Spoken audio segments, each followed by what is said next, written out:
বরকতের নিয়তে মশহুর আয়াত মশহুর হাদিস আপনাদের সামনে পেশ করেছি। এগুলোকে সামনে রেখে সামান্য কিছু কথা তাকরার করার ইরাদা। আল্লাহ তাআলা কিছু উপকারী কথা বলনেওয়ালা শুননেওয়ালার কিছু উপকারী কথা আল্লাহ তাআলা জবানে বের করে দেন। আপনারা দোয়া করুন, বলুন আমিন। মোহতারাম হাজিরিন, মাহে রবিউল আউয়াল নবীজির আগমনের মাস, পাশাপাশি রবিউল আউয়াল নবীজির তিরোধানের মাস। এ মাসে নবীজি আগমন করেছেন। এ মাসে নবী আলাইহিস সালাতু ওয়াস সালাম বিদায় গ্রহণ করেছেন। এই মাস আসলে উম্মতের কাছে নবীর কথা বিশেষভাবে নবীজির আলোচিত হয়, কারণ এ মাসের সাথে নবীজির আগমন ও তিরোধানের খুশি আবার বিদায়ের বেদনা ব্যথার সম্পর্ক রয়েছে। নবী আলাইহিস সালাতু ওয়াস সালামের আগমন অবশ্যই খুশির আনন্দের। সারা পৃথিবী দীর্ঘদিন নবী আলাইহিস সালাতু ওয়াস সালামের আগমনের প্রহর গুনছিল, কারণ নবীজির চাইতে দামি কিছু তো আল্লাহ তাআলা আল্লাহর সৃষ্টির ভেতরে বানান নাই। আল্লাহ পাকের যত সৃষ্টি আছে, এই সৃষ্টির ভেতরে নবীজির মূল্য মখলুক হিসেবে খালেকের কাছে সবচেয়ে বেশি। এই কারণেই আরশে আজিমের চাইতেও নবীজির গায়ের সাথে লেগে থাকা মাটির মূল্য আল্লাহর কাছে বেশি, কারণ আল্লাহর সৃষ্টির ভেতরে সবচেয়ে দামি মুহাম্মদুর রাসূলুল্লাহ সাল্লাল্লাহু আলাইহি ওয়াসাল্লাম। নবী আলাইহিস সালাতু ওয়াস সালামকে আল্লাহ তাআলা শ্রেষ্ঠত্ব দান করেছেন। হার কিসমের সৃষ্টির শ্রেষ্ঠ সুন্দর করেছেন নবীজিকে আল্লাহ তাআলা। শ্রেষ্ঠ আখলাক, শ্রেষ্ঠ ইলম, যা কিছু আছে সব আল্লাহ তাআলা শ্রেষ্ঠ দান করেছেন। এমন শ্রেষ্ঠ মহামানব আগমন করবেন, তার আনন্দ, তার আগমনের মাস অবশ্যই আনন্দের। তার আগমনে সবাই তো আনন্দিতই হবে, কারণ মহামানবের আগমনে আনন্দিত না হলে তো কার আগমনে আনন্দিত হবে। চতুর্দিকে আজান হইতেছে, নবীজির সুন্নাহ আজানের উত্তর দেওয়া একটা সুন্নতের মূল্য হাজারো আলোচনার চাইতে বেশি। ইন্তেজামে যারা রয়েছে তাদের কাছে আবেদন থাকবে, তারাও যদি তাদের এখানে আজানটা এই মুহূর্তে দিয়ে দেয়, তাহলে এইখানে যারা উপস্থিত আছে তাদের আজানের সুন্নতের উপরে আমল করা সহজ হয়ে যাবে।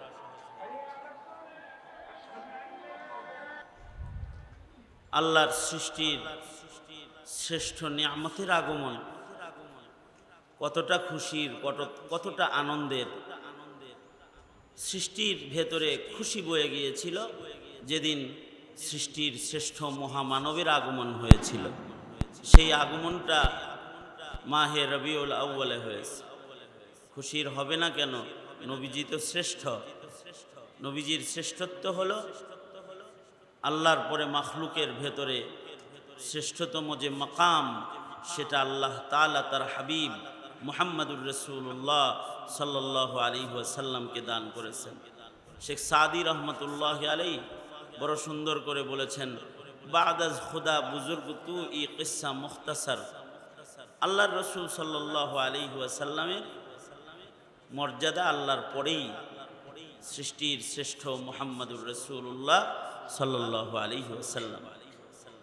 আল্লাহর নবী সাল্লাল্লাহু আলাইহি ওয়াসাল্লামের সৃষ্টিগতভাবেই নবীজির দেহ মোবারকই শ্রেষ্ঠ, পাশাপাশি সুরত যেমন শ্রেষ্ঠ, নবীজির সিরত শ্রেষ্ঠ। সারা দুনিয়াতে নবী পয়গম্বরদের জামাতের মাধ্যমে যত আখলাক পৃথিবীতে এসেছে, এর মধ্যে সবচেয়ে সুন্দরতম আখলাক আল্লাহ তাআলা খুলুকে আযীম মুহাম্মদুর রাসূলুল্লাহ সাল্লাল্লাহু আলাইহি ওয়াসাল্লামকে আল্লাহ দান করেছেন। আল্লাহ বলেন, ইন্নাকা লাআলা খুলুকিন আযীম। নবী আলাইহিস সালাতু ওয়াস সালামের এই শ্রেষ্ঠত্বগুলো যারা বর্ণনাও করে অথবা নবীজির শ্রেষ্ঠত্ব যারা শুনে, তাদের উপরেও আল্লাহ পাক রাজি হন, খুশি হন। এই জন্যে পৃথিবীর সকল দার্শনিকরা, লেখকরা নবীর নামে ভালো কথা লেখার মেহনত করেছে।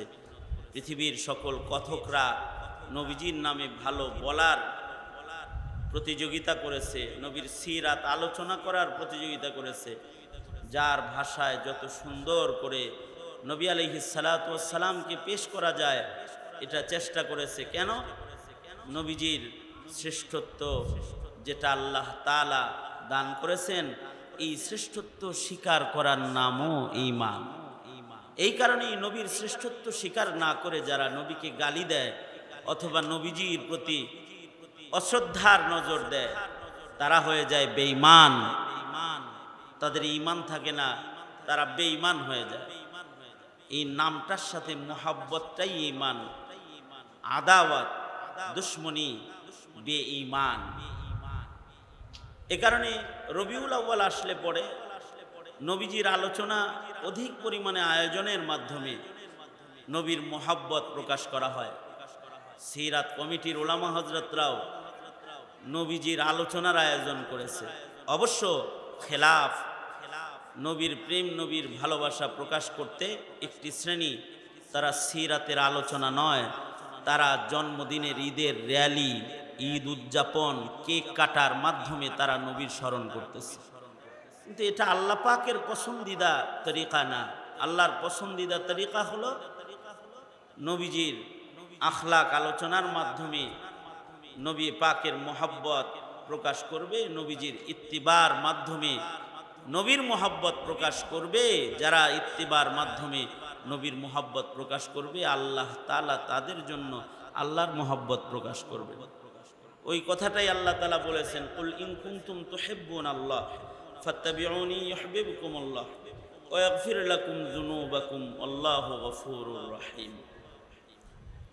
আল্লাহর রাসূল সাল্লাল্লাহু আলাইহি ওয়াসাল্লাম নবীর প্রেম অথবা ভালোবাসার তরিকা শিক্ষা দিয়েছেন। মান আহাব্বা সুন্নতি ফাকাদ আহাব্বানি ওয়া মান আহাব্বানি কানা মাই ফিল জান্নাহ। যারা আল্লাহর রাসূলকে মোহাব্বত করতে চায় তো সুন্নতের মাধ্যমে নবীজিকে মোহাব্বত করতে হবে। এজন্য আমাদের আকাবির হযরতগণ একটা করে সুন্নতের যত্ন করতেন। সুন্নতের যতনের মাধ্যমে নবীর প্রেম প্রকাশ করতেন। ছোট ছোট সুন্নত খুঁজে খুঁজে বাইর করতেন, যে কোন সুন্নতটার আমল আমার হয় নাই, যা নবী আমল করেছেন, নবীর ওই সিরাত থেকে ওই সুন্নতটাও আমার ভেতরে আনতে হবে। এ কারণেই নবীর সিরাতের ব্যাপক আলোচনা দরকার, যেন নবীর জিন্দিগির, নবী আলাইহিস সালাতু ওয়াস সালামের জিন্দিগির ছোট্ট একটা সুন্নতের আমলও হয়ে যায়। কিরকম আজব নজর ছিল আমাদের আকাবিরদের।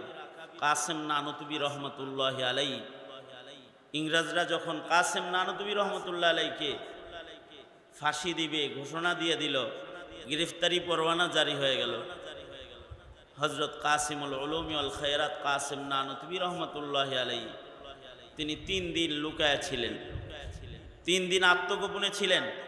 3 দিন পরে কাসেম নানতুবি রহমতুল্লাহ আলাইহি বের হয়ে গেলেন। তো সবাই বলল, হযরত আপনার প্রতি গ্রেফতারি পরোয়ানা, বের হয়ে গেলেন, যদি এখন গ্রেফতার হন তাহলে তো আপনার গর্দান কাটা যাবে। কাসেম নানতুবি রহমতুল্লাহি আলাইহি বললেন যে আমি তো এই 3 দিন আমার গ্রেফতারি পরোয়ানা আমার উপরে জারি, এই ভয়ে পালায়াছিলাম না। 3 দিন পালায়াছিলাম, নবীর সিরাত পড়ে দেখেছি নবীর জীবনে 3টা রাত এমন আছে যে রাতগুলো নবীজি গুহায় আত্মগোপন করে কাটিয়েছেন। জিন্দিগিতে নবীর বহু সুন্নতের আমল করেছি, এই সুন্নতটার আমল করা বাকি ছিল। এই কারণে 3 দিন আত্মগোপন করে নবীর গারে সৌরের সুন্নার আমলটাও নিজের জিন্দিগির ভেতরে লাগায় নিলাম। এইভাবে খুঁটে খুঁটে খুঁটে খুঁটে নবীজির সুন্নতকে ওনারা আপনাইছেন। আমাদের আবু আজদাদরা নবীর আখলাককে আপনাইছেন, আখলাককে তালাশ করে করে নবীজির আখলাক এটার উপরে আমল করার চেষ্টা করেছেন। মিল্লাতের সবচেয়ে বড় দুর্বলতা হলো মিল্লাতের ভেতরে নবীর আখলাক শূন্য, মিল্লাত এখন নবীর সুন্নত শূন্য। যেই মিল্লাতের কওমের মধ্যে নবীর সুন্নত, নবীর আখলাক থাকবে না, ওই উম্মত আল্লাহর কাছে পছন্দের উম্মত না। সুন্নত ও নবীর আখলাকের অনুসরণের মাধ্যমেই উম্মতকে আল্লাহ তাআলা মুহাব্বত, ভালোবাসা দেওয়ার ওয়াদা করেছেন। আল্লাহর পক্ষ থেকে এটা ওয়াদা। এ কারণে আমাদের আকাবির হযরতরা এমন কোনো কাজ করেন নাই যে কাজ করলে পরে সুন্নতের খেলাফ কোনো কিছু হয়। ইমামে আহমদ বিন হাম্বল রহমতুল্লাহ আলাই বন্ধুদের সাথে গোসল করতে গেলেন। আমাদের ছাত্র জনতা এখন গোসল করতে যায়, খাইতে যায়, এই পদ্মার পারে যায় খাইতে, কক্সবাজার যায় গোসল করতে, সুন্দরবনে যায় ঘুরতে, যায় না? গোসল করতে যায়। তো ইমামে আহমদ বিন হাম্বল বড় নদীতে গোসল করবেন, বন্ধুদের সাথে গেছেন। বন্ধুরা যারা আছে এরা সব নিজের কাপড় খুলে জাঙ্গা বিন্দা গোসলের পোশাক পরছে, সব উলঙ্গ হয়ে গেছে, উলঙ্গ গোসল করবে। আহমদ বিন হাম্বলও ওখানে আছেন।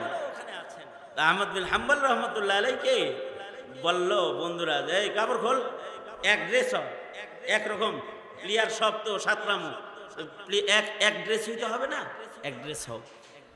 হজরত আহমদ বিন হাম্বল বললেন, হ্যাঁ এক ড্রেস মানে আমি কি ফরজ তরক করবো নাকি? তোরা ওইভাবে আমি এইভাবে, না ড্রেস না মিললে প্লেয়ার হিসেবে দলে নেওয়া হবে না, যাও চলে যাও।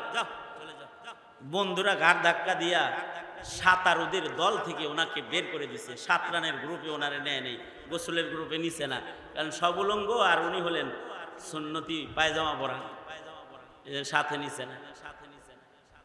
হজরত বাচ্চা মানুষ বন্ধুদের সাথে গেছেন, ইমাম আহমদ বিন হাম্বল মন খারাপ করে চলে আসছেন। রাতের বেলায় স্বপ্নে দেখতেছেন মুহাম্মদুর রাসূলুল্লাহ সাল্লাল্লাহু আলাইহি ওয়াসাল্লাম স্বপ্ন যোগে এসে বলতেছেন, তোমার বন্ধুরা তোমাকে তাড়াইলে কি হবে, তুমি আমার সুন্নতের ইত্তিবা করার কারণে আমি নবী তোমার বন্ধু হয়ে আজকে তোমার সঙ্গ দিতে এসেছি। নবী আলাইহিস সালাম আসছেন এবং আল্লাহর রাসূল সাল্লাল্লাহু আলাইহি ওয়াসাল্লাম আহমদ বিন হাম্বলকে বললেন, মুখ খুলো, থুথু খাওয়া দেই। তো মুখ খুলছে, তো আল্লাহর রাসূল নিজের লালা মুবারক হযরত আহমদ বিন হাম্বলের মুখের ভেতরে ছেড়ে দিচ্ছেন। সকালবেলায় উঠে আহমদ বিন হাম্বল রহমতুল্লাহ আলাইহি ক্লাসে গেছেন।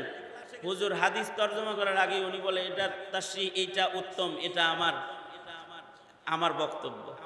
দেখে হুজুরের তাকরীরের চাইতে, উস্তাদের তাকরীরের চাইতে ছাত্রর ব্যাখ্যা সুন্দর।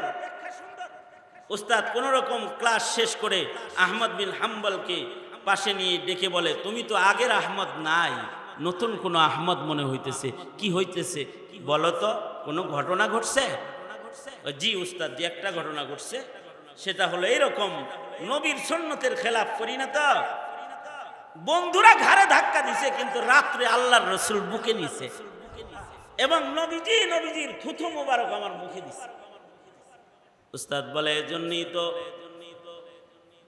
নবীর লালা মুবারকের মাধ্যমে নবীর ইলমও তোমার সিনার ভিতরে ঢুকে গেছে। এ কারণে নবীর ইলমের সিফাত গুণ, নবীর ইলমের ব্যাখ্যা তোমার মুখ দিয়া, নবীজির আসল ব্যাখ্যা তোমার জবান দিয়ে বের হইতেছে।